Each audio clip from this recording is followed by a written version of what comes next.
This is a story my grandma once told me. She used to have a big, noisy dog who was totally harmless.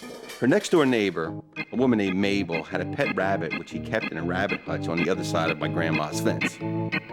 Sometimes, Mabel would leave the rabbit hutch open so her pet could hop around the yard. Whenever my grandma's dog saw this, he would freak out and bark and yell, running back and forth along the fence. That would then freak Mabel out, and she would run after my grandma's dog, screaming at him at the top of her lungs to go away.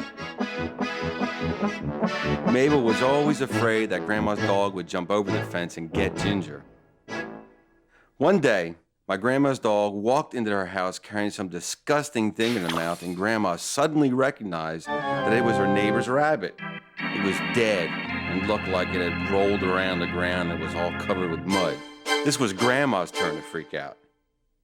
She stuck the rabbit under the faucet, even fixed it up nice and white and bleached, dried it fluffy with a bath towel, and that night when Mabel turned in, my grandma sneaked into her yard, laid the rabbit down in her hutch, and ran back home.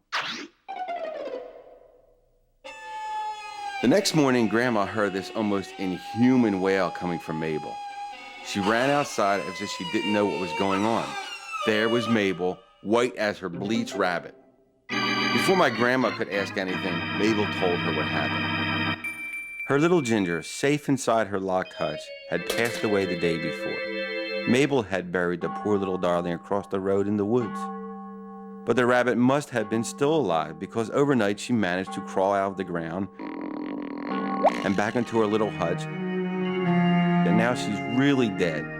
Mabel sobbed, believing she had buried the rabbit alive, not knowing where to put the little one to rest this time.